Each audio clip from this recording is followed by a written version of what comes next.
नमस्कार, आप देख रहे हैं ख्याल आपका और मैं हूं आपके साथ अनुज शर्मा। आपका स्वागत है आपके अपने हेल्थ शो में, जिसका मकसद है आपको हेल्थ के प्रति जागरूक रखना। आज हम बात करेंगे लंग कैंसर के बारे में। लंग कैंसर यानी फेफड़ों का कैंसर भारत में बहुत तेजी से पैर पसार रहा है। इसकी मुख्य वजह स्मोकिंग को माना जाता है। शुरुआत में इसके लक्षणों का पता लग पाना बहुत ही ज़्यादा मुश्किल होता है, पर बीते कुछ सालों में लंग कैंसर से मरने वालों की संख्या में वृद्धि होती जा रही है और अगर समय पर ध्यान ना दिया तो इसके ज़्यादा बढ़ने की उम्मीद भी लगाई जा सकती है। ऐसे में लंग कैंसर के बारे में सही जानकारी होना और जागरूकता होना बेहद ही जरूरी है। इसीलिए लंग कैंसर के प्रति लोगों को जागरूक करने के लिए नवंबर के महीने को लंग कैंसर अवेयरनेस मंथ के रूप में मनाया जाता है, जिसका मकसद लोगों को लंग कैंसर के प्रति जागरूक करना है। आज इस विषय पर बात करने के लिए हमारे साथ जुड़े हैं HCMCT Manipal hospital consultant onco surgeon doctor अनादि पचौरी। डॉक्टर, आपका बहुत बहुत स्वागत है हमारे शो में। डॉक्टर, मेरा पहला सवाल आपसे ये रहेगा कि फेफड़ों के कैंसर की बात करें तो भारत में आप इसे कितनी बड़ी समस्या मानते हैं? देखिए, पूरे विश्व में और भारत में लंग कैंसर सभी कैंसरों में सबसे ज्यादा तादाद में पाया जाता है। मतलब अगर हम ओवरऑल इंसिडेंस की बात करें कैंसर की, तो लंग कैंसर का इंसिडेंस सबसे ज्यादा है सभी कैंसरों में। अगर आप देखें तो पूरे हिंदुस्तान में होने वाले टोटल कैंसर्स का लगभग 35% से 40% कैंसर केवल लंग कैंसर होता है। और ये जो 40% कैंसर है, इसका अच्छा खासा अमाउंट महिलाओं में और पुरुषों में दोनों में होता है। ओके डॉक्टर अनादि, जैसे कि अभी आपने बताया कि 35% पाया जाता है भारत में, तो मैं ये भी जानना चाहूंगा कि किस उम्र में इसके मामले ज्यादा देखे जाते हैं? देखिए, लंग कैंसर का ज्यादातर सभी कैंसरों की तरह सभी कैंसर ओल्ड एज में यानी कि लेट वृद्धावस्था में ज्यादा होते हैं। उसी तरह से लंग कैंसर की भी चांसेस होते हैं, वो वृद्धावस्था में ही सबसे ज्यादा होते हैं। बट अभी रिसेंटली ये ट्रेंड देखा गया है, क्योंकि भारत में स्मोकिंग वगैरह के ऐसे इंसिडेंसेस, जो स्मोकिंग वगैरह की जो टेंडेंसीज बढ़ रही हैं, उसके चलते लंग कैंसर अभी कम उम्र वाले लोगों में भी काफी तादाद में पाया जाने लगा है। ओके डॉक्टर अनादि, जैसे कि अभी आपने पाया कि अभी बताया जैसे जो लोग हैं वो स्मोकिंग कर रहे हैं, इस वजह से हो रहा है, पर अभी तो पॉल्यूशन भी बहुत बढ़ रहा है और जो लोग स्मोकिंग नहीं करते उनका क्या? या तो बेसिकली इस बढ़ते हुए पॉल्यूशन से भी एक कंट्रीब्यूशन है लंग कैंसर के लिए थोड़ा बहुत, क्योंकि जो स्मोक के अंदर जो पॉल्यूटेंट्स होते हैं वो भी काफी टॉक्सिक होते हैं और वो भी लंग्स में डिपॉजिट होके इवेंचुअली इस तरह के चेंजेस क्रिएट करते हैं जो कि कैंसर के डेवलपमेंट में कॉन्ट्रीब्यूटरी होते हैं। तो डेफिनेटली एयर पॉल्यूशन अभी और डिफरेंट टाइप के पॉल्यूशन जो वैसे भी इंडस्ट्रियल पॉल्यूशन होते हैं, वो सब लंग कैंसर के कॉजेज में से एक माने जाते हैं। ओके डॉक्टर, मैं आपसे जानना चाहूंगा कि शुरुआत में इस बीमारी के लक्षण कैसे दिखाई देते हैं? क्योंकि लंग बाहर से दिखता नहीं है, इसीलिए कोई ऐसे शुरुआती लक्षण ज्यादातर बहुत ओवियस नहीं होते हैं। ऐसे most of the time patient जब प्रेजेंट करते हैं तो या तो उनको बहुत ज्यादा वजन उनका तेजी से गिर रहा होता है। कभी कभी इस तरह के मरीज क्रॉनिक कफ यानी कि लंबी खांसी के साथ प्रेजेंट करते हैं, जिसको जो कि नॉर्मल ट्रीटमेंट पे या फिर कभी कभी ट्यूबरकुलोसिस वगैरह का ट्रीटमेंट लेते हैं, उससे भी ठीक नहीं होती है। बहुत अगर कैंसर के स्टेज बढ़ चुकी होती है तो कभी कभी ऐसा भी होता है कि मरीज को स्पुटम के साथ में यानी कि बलगम के साथ में खून वगैरह आता है। तो ज्यादातर इन्हीं, और कभी कभी ऐसा होता है कि गले में या फिर कहीं हिस्सों में गांठें करके भी कभी कभी लंग कैंसर प्रेजेंट करते हैं। ओके डॉक्टर, जैसे कि अभी आपने बताया कि लंग कैंसर कई टाइप के होते हैं, जैसे गांठों में आपने बताया, तो इसके और भी कितने तरीके, मतलब कितने टाइप होते हैं, कितने तरीके के होते हैं ये? अगर हम ग्रॉसली लंग में होने वाले सारे कैंसर्स को देखें तो एक बात तो समझने की जरूरत यह है कि लंग में होने वाली सारी गांठें केवल लंग कैंसर की वजह से नहीं होती हैं, बल्कि बॉडी के और हिस्सों में होने वाले कैंसर्स भी कभी कभी लंग में गांठों की तरह प्रेजेंट करते हैं। पर अगर हमारा जैसे आज का विषय है जो लंग कैंसर, उसके ऊपर हम फोकस करें तो ग्रॉसली दो तरह के लंग कैंसर्स होते हैं, जिनको हम मेडिकल लैंग्वेज में एक को non small cell lung cancer बोलते हैं, स्मॉल सेल लंग कैंसर बोलते हैं। स्मॉल सेल जो लंग कैंसर होते हैं ये यूजुअली जेनेटिक चेंजेस की वजह से होते हैं और इनके जो प्रोग्नोसिस होती है रिलेटिवली खराब होती है। जबकि जो non small cell lung cancer होते हैं ये कई बार स्मोकिंग से रिलेटेड होते हैं या फिर कई बार कई और कारणों से भी शरीर के अंदर होते हैं। इनमें इनके भी सब टाइप्स होते हैं, मल्टीपल एडिनोकार्सिनोमास होते हैं, स्क्वेमस सेल कार्सिनोमास होते हैं। तो ये ग्रॉसली दो हैं। इसके अलावा और भी बहुत ब्रोंकोएल्वुलर टाइप, बहुत और छोटे छोटे कार्सिनोमास के कई कैटेगरीज हैं, सब टाइप जो अवेलेबल होती हैं। ओके। ग्रॉसली अगर आप देखेंगे तो mainly non small cell and small cell, ये दो कैटेगरीज हैं जो लंग कैंसर की हम ओके। मेडिकल भाषा में प्रयोग करते हैं। ओके डॉक्टर अनादि, मेरा अगला सवाल आपसे ये रहेगा कि अक्सर लोगों के लिए इन लक्षणों को पहचानना थोड़ा मुश्किल हो जाता है, जैसे कि आपने बताया भी था, या फिर लक्षणों को देखते हुए किसी और बीमारी का इलाज शुरू कर दिया जाता है क्योंकि लोग कंफ्यूज होते हैं। इसके बारे में आप क्या कहना चाहेंगे और क्या हमारे दर्शकों को हाँ, बताएंगे? तो बेसिक जो ज्यादा जरूरी चीज यहाँ पर समझने के लिए ये है कि जो लक्षण मैंने बताया, यानी कि जैसे आपका अगर वजन काफी तेजी से कम हो रहा है, 1-2 महीने के अंदर ही 5-10 किलो वजन गिर जाता है और आपको उसके लिए कोई बड़ी और कोई बीमारी या और कोई कारण नहीं मिल पा रहा है, या फिर जैसे मैंने बताया लंबी खांसी है जो कि नॉर्मल उपचारों के बाद ठीक नहीं हो रही है, कभी अगर आपके बलगम में खून वगैरह आ रहा है, अगर इस तरह की चीजें हैं, तो ऐसे में मरीज को चाहिए कि वो एक प्रॉपर फिजिशियन, एक कंसल्टेंट से ओपिनियन ले। जरूरत पड़ने पर उसका अगर वो एडवाइस करते हैं तो चेस्ट एक्सरे, सीटी स्कैन जैसी इमेजेस, जो इमेजिंग मॉडलिटी है, उनको इस्तेमाल करें। और अगर उनके अंदर कहीं भी मिलता है, कोई भी इस तरह के एविडेंस मिलते हैं जिसमें कैंसर होने की संभावना होती है, तो तुरंत की तुरंत एक कैंसर स्पेशलिस्ट से मिले और उसका सही डायरेक्शन के अंदर इवेल्युएशन करा के उसके ट्रीटमेंट के लिए आगे की तरफ बढ़े। ओके डॉक्टर, मैं आपसे एक सवाल जानना चाहूँगा कि जब भी किसी व्यक्ति को किसी भी तरह की तकलीफ होती है तो वो सबसे पहले जनरल फिजिशियन पर जाते हैं, तो जनरल फिजिशियन का इसमें कितना बड़ा रोल हो जाता है?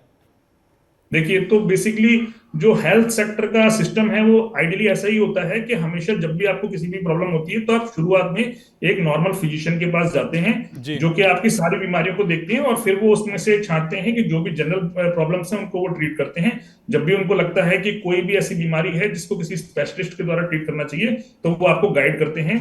हर फिजिशियन का ये एक रिस्पॉन्सिबिलिटी होती है कि वो इस बात को आइडेंटिफाई करे कि इनके अंदर जो प्रॉब्लम चल रही है उसकी क्या कारण है। तो बेसिक जो डायग्नोसिस बनाने का जो काम होता है उसका काफी परसेंट जो काम है वो नॉर्मल जनरल फिजिशियंस ही करते हैं।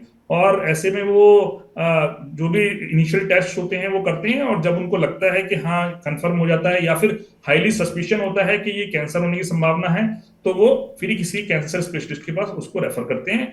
बाद में फिर स्पेशली वो किस टाइप का कैंसर है, किस स्टेज में है, ये सब आइडेंटिफिकेशन के लिए कैंसर स्पेशलिस्ट फर्दर टेस्ट करते हैं और उनको इवेल्युएट करके अकॉर्डिंगली उनका ट्रीटमेंट स्टार्ट करते हैं। ओके डॉक्टर, मेरा अगला सवाल आपसे ये है, वैसे तो धूम्रपान ही सबसे मुख्य कारण पाया जाता है इसका, लेकिन इसके अलावा इसके क्या कारण हो सकते हैं? जी, तो बेसिकली धूम्रपान डेफिनेटली लंग कैंसर जो होता है वो ज्यादातर जो मरीज उस हमारा, अब अगर बेसिक लेवल से हम समझने की कोशिश करेंगे तो लंग कैंसर होता है जेनेटिक चेंजेस की वजह से। जी। Most of the genetic changes इसमें ऐसे होते हैं, स्मोकिंग के अंदर बहुत सारे ऐसे कंटेमिनेंट होते हैं, बहुत सारे ऐसे टॉक्सिन्स होते हैं जो सेलुलर लेवल पे जाके उनके जेनेटिक्स में चेंज करते हैं और उनको कैंसर बनने के लिए सेल्स को प्रमोट करते हैं। लेकिन इसके अलावा बहुत और भी काफी सारी चीजें, जैसे कि इंडस्ट्रियल पॉल्यूटेंट्स हैं, कभी कभी नॉन स्मोकिंग टोबैको है, और भी इसके अलावा एस्बेस्टस है, इंडस्ट्रियल पॉल्यूटेंट्स हैं, उनके अलावा जो आपके डस्ट होती है, स्पेशली कुछ खास तरह के जो प्लांट्स होते हैं उनसे निकलने वाली जो प्लांट डस्ट होती हैं, वो भी कभी कभी इसमें, इनको हम न्यूमोकोनियोसिस एक टर्म यूज करते हैं, जो कि बेसिकली इस तरह की डस्ट से लंग्स के अंदर चेंजेस करती हैं, जो इनिशियली फाइब्रोसिस क्रिएट करती है और बाद में उन फाइब्रोसिस वाले पेशेंट्स के अंदर लंग कैंसर बनने की संभावना बढ़ जाती है। तो किसी भी तरह का इंडस्ट्रियल पॉल्यूशन, किसी भी तरह का ट्रांसपोर्ट रिलेटेड पॉल्यूशन, या फिर स्मोकिंग से उठने वाला, स्मोकिंग की वजह से जो धुआं है वो ये, या फिर कभी कभी कुछ रेडिएशंस भी इस तरह से होते हैं, रेंडॉन वगैरह को जैसे 1-2 रेडिएशन के कॉजेज हैं जो कि स्पेशली जैसे हिरोशिमा वगैरह में जो आपको पता है कि हुआ था, तो वहां पर जो उनकी जेनेटिक चेंजेस हुए जो उन लोगों में, वो भी कभी कभी लंग कैंसर को कॉज करते हैं। बट अगर आप ग्रॉसली देखेंगे तो मुख्य वजह अगर आप जानना चाहेंगे तो यूजुअली उस तरह के धुएं जो लंग्स में जाते हैं और फिर जाके वहां पे उनके टॉक्सिन्स लंग्स के अंदर चेंजेस करते हैं, वही सबसे इंपॉर्टेंट कॉज है। स्मोकिंग इसमें एक ऐसी चीज है जो कि ज्यादातर लोग खुद अपने लेवल पर उसको स्टार्ट करते हैं, बट बाकी industrial pollutants and transport pollutants भी इसकी कैटेगरी में, सेम कैटेगरी में आते हैं। डॉक्टर अनादि, जैसे कि अभी हमने बात की थी नॉन स्मॉल जो कैंसर था और स्मॉल कैंसर था, तो इसमें से सबसे ज़्यादा खतरनाक कौन सा कैंसर होता है और कौन सा कैंसर सबसे जल्दी बढ़ता है? तो बेसिकली जो स्मॉल सेल कैंसर्स होते हैं ये इस तरह के जेनेटिक चेंजेस की वजह से होते हैं कि इनकी एग्रेसिवनेस काफी ज्यादा होती है। अक्सर ये माना जाता है कि अगर स्मॉल सेल कैंसर बहुत ही अर्ली स्टेज में यानी कि स्टेज 1 स्टेज 2 में अगर पकड़ में आता है तो कंप्लीटली क्यूरेबल होता है। बट अगर उनकी एडवांस स्टेज में वो पकड़ में आता है तो ज्यादातर इवन स्टेज 3 में और स्टेज 4 के जो पेशेंट्स हैं उनके अंदर सर्वाइवल बहुत ही खराब होता है। इनके लिए बहुत ज्यादा अच्छे ट्रीटमेंट ऑप्शंस भी अवेलेबल नहीं है अभी तक, इसीलिए यूजुअली इनके सर्वाइवल खराब है। अगर इसके कंपैरिजन में हम नॉन स्मॉल सेल कैंसर्स की बात करें तो आजकल काफी सारी अच्छी ट्रीटमेंट मॉडलिटीज आ गई हैं। इवन अर्ली स्टेज में इन कैंसर्स को हम लोग सर्जरी के वगैरह से ठीक कर सकते हैं, मगर एडवांस स्टेजेस में इनके लिए काफी अच्छी टारगेटेड थेरेपीज अभी अवेलेबल हैं जिनसे कि इनके ट्रीटमेंट में पेशेंट्स की लाइफ एक्सपेक्टेंसी काफी ज्यादा बढ़ जाती है। ओके डॉक्टर, जैसे कि अभी आपने बात की थी स्टेजेस की, तो इसी में अपना सवाल जोड़ना चाहूँगा कि कैंसर के लास्ट स्टेज में पहुँचने के बाद क्या उसका इलाज करना और मरीज की जान बचा पाना मुमकिन है? तो जिसको आप लास्ट स्टेज बोल रहे हैं उसको हम मेडिकल टर्मिनोलॉजी में बात करें तो उसको हम स्टेज 4 बोलते हैं। ओके यानी कि स्टेज 4 के जो कैंसर्स होते हैं वो टर्मिनल पेशेंट्स होते हैं। अभी तक ये माना जाता था ज्यादातर स्टेज के टर्मिनल 4 के स्टेज 4 के जो पेशेंट्स हैं, टर्मिनल पेशेंट्स हैं, इनके लिए क्योर के ऑप्शंस नहीं होते हैं। हम लोग जो भी इनके लिए ट्रीटमेंट अवेलेबल कराते हैं वो most of the time life prolongation के लिए ही होता है। लेकिन अब क्योंकि बहुत सारी नई नई थेरेपीज अवेलेबल हो गई हैं, मेडिकल साइंसेज में बहुत एडवांसेस हुए हैं, उसकी वजह से काफी सारी टारगेटेड ड्रग्स आ गई हैं। टारगेटेड ड्रग्स वो ड्रग्स होती हैं जो एक स्पेसिफिक मॉलिक्यूल पे जो कि जेनेटिक चेंजेस हुए हैं कैंसर की वजह से उनमें उन मॉलिक्यूल्स पे काम करती हैं और उनको स्पेसिफिकली हिट करती हैं, जिसकी वजह से जो जो पहले जेनेटिकली एबनॉर्मलिटीज की वजह से कैंसर बहुत तेजी से फैलता था, स्पेसिफिकली हम उसको हिट करके कंट्रोल कर पाते हैं। तो इन सारी जो नई थेरेपीज, नई ड्रग्स हैं, इनके चलते ये काफी हद तक पॉसिबल है कि मरीज को हम काफी लंबा सर्वाइवल प्रोवाइड कर पाते हैं। अगर कोई मरीज इन टारगेट थेरेपीज के लिए एमिनेबल होता है, यानी कि वो इन थेरेपीज पे रिस्पॉन्ड करता है, तो ऐसी कंडीशंस में कई कई बार उसको 4 साल का, 5 साल का, इवन कभी कभी उससे भी लंबा सर्वाइवल प्रोवाइड कर सकते हैं। हालांकि अभी तक किसी भी मेडिकल लिटरेचर में स्टेज 4 को कंप्लीटली क्योर करने के लिए कोई डेफिनेटिव एविडेंस नहीं दी। ओके डॉक्टर नादी, मेरा अगला सवाल आपसे ये रहेगा, हम थेरेपीज़ की बात कर रहे थे, तो रेडिएशन एंड कीमोथेरेपी की बात की जाए तो लोग इनके नाम से ही डरते हैं। कहा जाता है कि इनके कई साइड इफ़ेक्ट्स होते हैं, तो इसके बारे में आपका क्या कहना है? तो देखिए, जो दो चीजें समझने के लिए बहुत इंपॉर्टेंट है इसके लिए, एक तो बड़ी बात है कि पुराने समय में जो कीमोथेरेपी इस्तेमाल की जाती थी वो काफी टॉक्सिक होती थी। बट रिसेंटली पिछले 4-5 साल में काफी सारी नई कीमोथेरेपेटिक एजेंट्स आए हैं और जो डिलीवरी सिस्टम्स हैं, कीमोथेरेपी को देने के सिस्टम्स हैं, वो भी काफी इंप्रूव हुए हैं, जिसकी वजह से काफी सारे जो साइड इफेक्ट्स हैं उनको हम रिलेटिवली कंट्रोल कर पाते हैं। फिर भी हाँ, ये कहना कि chemotherapy free of side effects है, इट्स नॉट ट्रू। उनके थोड़े बहुत साइड इफेक्ट्स होते हैं, बट अब ज्यादातर मरीज उन सारे साइड इफेक्ट्स को टॉलरेट कर पाते हैं। सेकेंड पार्ट में आपके इस क्वेश्चन के आंसर में बताना चाहूंगा कि जो मैं टारगेटेड थेरेपीज की बात कर रहा हूँ ये क्लासिकल कीमोथेरेपी से डिफरेंट है। लाइक ये जो टारगेटेड थेरेपीज है इनमें से काफी सारी ऐसी हैं जो कि टैबलेट फॉर्म में होती हैं और मरीज उनको आराम से ले सकता है, और मिनिमल साइड इफेक्ट के बाद भी इनकी वजह से जो टर्मिनल स्टेज 4 के पेशेंट्स होते हैं वो काफी दिनों तक प्रोलॉन्ग सर्वाइवल अचीव कर पाते हैं। ओके डॉक्टर अनादी, इस बीमारी से बचाव कैसे मुमकिन है? जी डॉक्टर, ये जो बीमारी है लंग कैंसर, इससे बचाव कैसे मुमकिन है? कैसे बचाव किया जाए इस देखिए, बीमारी से? मैंने कहा ना कि जैसे मैंने आपको बताया शुरुआत में ही कि लंग कैंसर जेनेटिक चेंजेस की वजह से होता है, जो कि लंग के मेम्ब्रेन्स हैं, लंग के अंदर जो टिश्यू है उसकी सेल्स में जेनेटिक चेंजेस होते हैं। अब इनकी कुछ जेनेटिक चेंजेस ऐसे होते हैं जो कि हेरिडिटरी लेवल पे होते हैं, या तो फैमिलीज में आते हैं या आपकी नई सेल के डिवीजन के टाइम पे अपने आप बन जाते हैं। वो चेंजेस को कंट्रोल कर पाना लगभग किसी के लिए भी नामुमकिन है।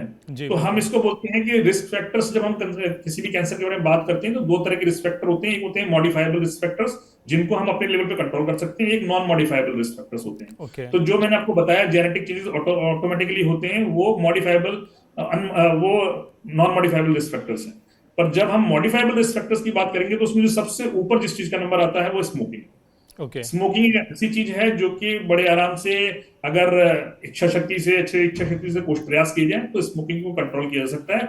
और उसकी वजह से जो लंग कैंसर के इंसिडेंट्स जो स्मोकिंग की वजह से होते हैं उनको हम डेफिनेटली काफी हद तक कंट्रोल कर सकते हैं। इसके अलावा जो अपने आसपास के एनवायरनमेंट को साफ सुथरा रखना है, पॉल्यूशन के लेवल्स को कंट्रोल रखना है, उसके लिए जो इंडिविजुअल लेवल पर, सोसाइटी लेवल पर एंड गवर्नमेंट लेवल पर जो भी प्रयास किए जाते हैं उनको मैक्सिमम लेवल पे करना चाहिए, ताकि जो सम अनवांटेड पॉल्यूटेंट्स हैं जो कि हमारे लंग में कैंसर कॉज कर सकते हैं उनको हम अवॉइड कर पाए। ओके डॉक्टर अनादि, जैसे सर्वाइकल कैंसर के लिए वैक्सीनेशन उपलब्ध है, वैसे ही आने वाले समय में लंग कैंसर से बचाव के लिए भी कोई वैक्सीनेशन उपलब्ध हो सकती है? देखिए, अभी तक केवल 2 ही कैंसर हैं जिनके लिए वैक्सीनेशन पॉलिसीज प्रॉपरली ट्राई की गई हैं। उसमें से एक सीए सर्विक्स जैसा आपने बताया, और दूसरा है कि एक सीए प्रोस्टेट के लिए एक वैक्सीनेशन ट्राई किया गया था, लेकिन वो भी इवेंचुअली कभी इस स्टेज में नहीं पहुंच पाया कि उसकी ट्रायल्स कभी स्टेज में नहीं पहुंची कि वो जनरल पब्लिक के यूज के लिए लाया जाए। जो लंग कैंसर की जहां तक आप बात करेंगे तो लंग कैंसर के लिए कोई ऐसे स्पेसिफिक अभी तक वैक्सीन अवेलेबल नहीं हुई हैं, बट उन पे बहुत सारी वैक्सीन पे ट्रायल्स चल रहे हैं, और ऐसा एक्सपेक्ट करते हैं कि आने वाले 4-5 साल में हमारे पास कुछ ऐसी वैक्सीन अवेलेबल हों जिनसे हम लंग कैंसर को कंट्रोल करने की कोशिश कर सकते। ओके डॉक्टर अनादि, चलते चलते मैं आपसे जानना चाहूंगा कि इलाज के दौरान क्या सावधानी मरीज को जरूर बरतनी चाहिए, और ट्रीटमेंट के बाद मरीज एक नॉर्मल लाइफ कैसे जी सकता है?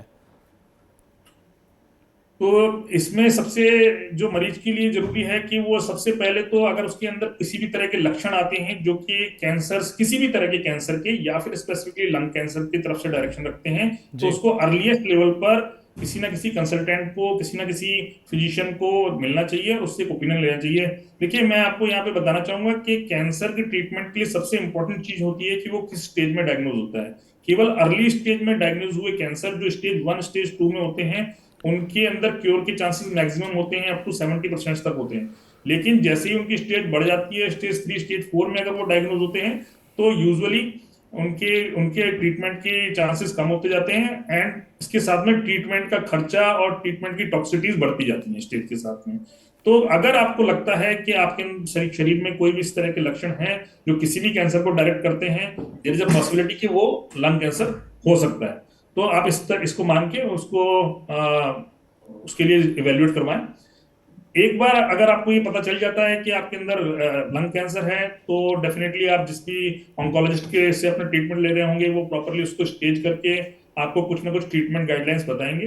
बहुत ज्यादा जरूरी है कि जो भी स्पेशलिस्ट आपको ट्रीटमेंट गाइडलाइंस बताते हैं उनको आप स्ट्रिक्टली फॉलो करें, और जब ड्यूरिंग ट्रीटमेंट कोशिश करें कि अगर आप पहले कभी स्मोकर रहे भी हैं तो ट्रीटमेंट जैसे ही डायबिटीज इस तरह के लक्षण आते हैं तो आप कोशिश करें कि स्मोकिंग या इस तरह की चीजों का अवॉइड करें जिनकी वजह से कैंसर बनने के चांसेस होते हैं। ट्रीटमेंट के प्रोसीजर को कंप्लीटली जितने जो भी स्टेप्स हैं उनको कंप्लीट करें, चाहे वो सर्जरी है, चाहे वो रेडिएशन है, चाहे वो कीमोथेरेपी है या टारगेटेड थेरेपी है। आपको सारे अपने फिजिशियन के गाइड किए प्रोटोकॉल के हिसाब से सबको कंप्लीटली फॉलो करना चाहिए। ट्रीटमेंट्स को बीच में नहीं छोड़ना चाहिए। हाँ, एक चीज जो इंडिया में काफी कॉमन है और कंफ्यूजन क्रिएट करती है कि लोग बीच बीच में थोड़े दिन का ट्रीटमेंट लेते हैं, बिकॉज ऑफ टॉक्सिसिटी उसको छोड़ देते हैं, फिर किसी अल्टरनेटिव मेडिसिन पे या फिर किसी इस तरह की दवाइयों पे चले जाते हैं जिनका ट्रीटमेंट कैंसर ट्रीटमेंट में बहुत ज्यादा रोल नहीं है। तो इस तरह के कंफ्यूजन से बचें और कोशिश करें कि जहां पे जिस भी फिजिशियन से आपका एक बार जिस भी क्लिनिशियन ऑन्कोलॉजिस्ट से आपका ट्रीटमेंट स्टार्ट हुआ है, कोशिश करें उसकी बात को मानते हुए पूरा ट्रीटमेंट कंप्लीट करें। अगर आप जो भी मरीज इस तरह से अपने ट्रीटमेंट कंप्लीट कर पाते हैं और अगर वो स्टेज में है कि वो कंप्लीटली क्योर होते हैं, तो उसके बाद में आगे के जीवन के लिए उनको यही चाहिए कि एक हेल्दी लाइफस्टाइल अपनाएं, अपने बॉडी वेट को कंट्रोल में रखें, एक्सरसाइज पैटर्न अच्छा रखें, खाने पीने में भी इस तरह की चीजों का प्रयोग करें जो कि हेल्दी हैं, एंड जो भी इस तरह के टॉक्सिन्स हैं, हैबिट्स हैं जिसकी वजह से कैंसर हो सकता है, including smoking, you should avoid all those, उनको अवॉइड करना चाहिए। डॉक्टर अनादि पचौरी, आपका बहुत बहुत शुक्रिया हमारे साथ जुड़ने के लिए और हमारे तमाम सवालों के जवाब देने के लिए। Thank you so much. धन्यवाद। आज हमारे डॉक्टर ने हमें बताया कि लंग कैंसर एक बड़ा खतरा बनता जा रहा है, इसीलिए इससे बचाव करना बहुत ज़रूरी है, जिसके लिए डॉक्टर द्वारा बताई गई बातों का जरूर ध्यान रखें। आज के लिए बस इतना ही। अब हमें दीजिए इजाजत, हम फिर हाजिर होंगे हेल्थ से जुड़ा नया शो लेकर और एक हेल्थ के नए एक्सपर्ट के साथ। तब तक आप अपना और अपनों का ध्यान रखें। चलते चलते हम आपको बताना चाहते हैं TV9 डिजिटल के न्यू इनिशिएटिव TV9 वैन के बारे में। आखिरकार क्या है ये न्यू इनिशिएटिव, देखते हैं इस छोटी सी वीडियो में। Today, doctors are busier than ever providing care and advice to patients. And the reality is that an average patient now spends much more time in the waiting room than in the doctor's chamber. With such a captive audience, it's time to put their wait time to good use. Introducing TV9 Waiting Area Network that provides premium patient engagement experience through engaging and informative videos. These videos are created keeping in mind an Indian patient seeking medical attention. TV9 Waiting Area Network provides a perfect platform for educating the patients on everything a doctor's practice has to offer while elevating the doctor's brand at the same time. As a doctor, all you need is to have Wi-Fi at your clinic and we'll take care of the rest. We provide you with a TV, a media player, your clinic profile, and a playlist customized as per your practice. Combine all this with the regular news updates from TV9 and you have an awesome branding and marketing tool for your clinic. Write to us at van@tv9.com and we'll get in touch with you to set up our solution at your premises.